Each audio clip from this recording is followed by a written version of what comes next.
All right. Today I'm going to be talking about why smoking causes many health issues.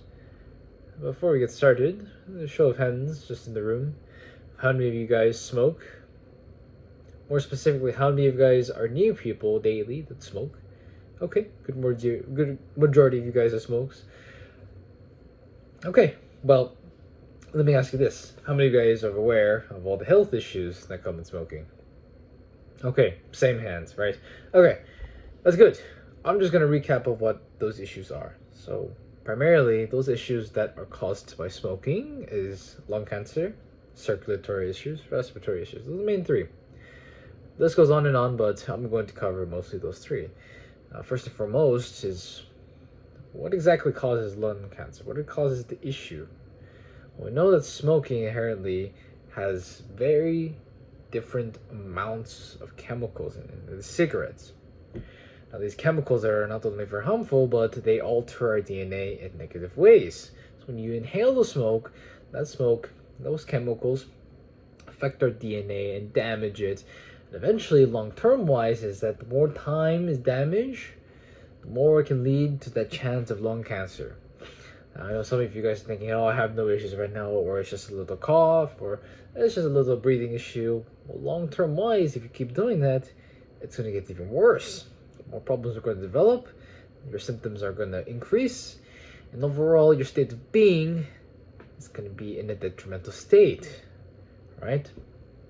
And we all know that smoking is bad. We all know that it's hard for people to stop, right? To quit smoking. But I ask you, have you tried alternative replacements, right? Have you tried nicotine replacement therapy? Have you tried alternative relaxation methods? Have you tried things that are slow releasing, right? I know there's nicotine pouches out there. There's a lot of different other sorts of alternatives, even medication that help with the addiction or the quitting of smoking. Now, for the extreme measures, I would advise that the person who does smoke see a specialist who could help in getting over smoking.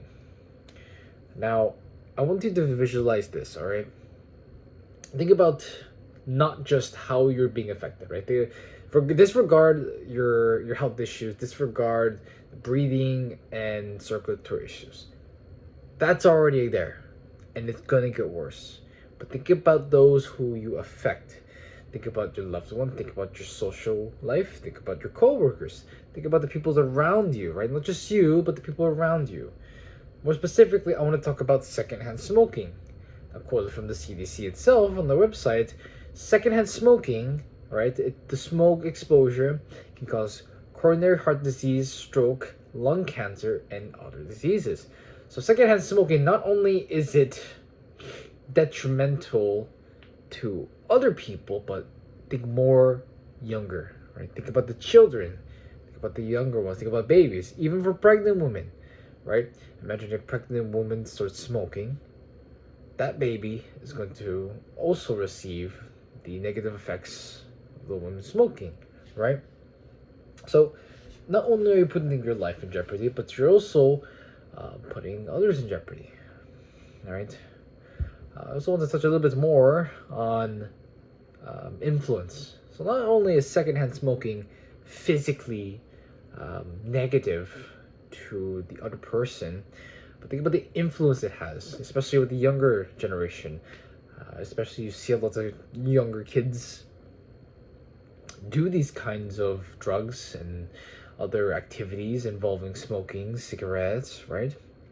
You see them doing it often at the younger high school age.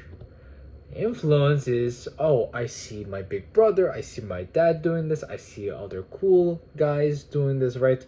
The influence that it has is very negative, and not only does it have a bad rep to the younger children, they're gonna be exposed and they're gonna repeat the same thing. They're gonna do what you did, right, and influence even younger children.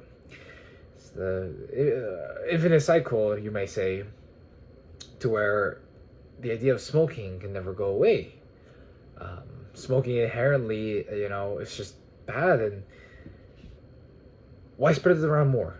If it's already affecting you negatively, why put it on someone else? That's the bigger concern, right?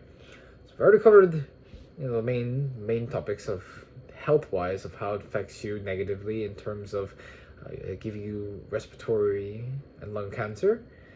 We also covered the secondhand smoking aspect and influence aspect.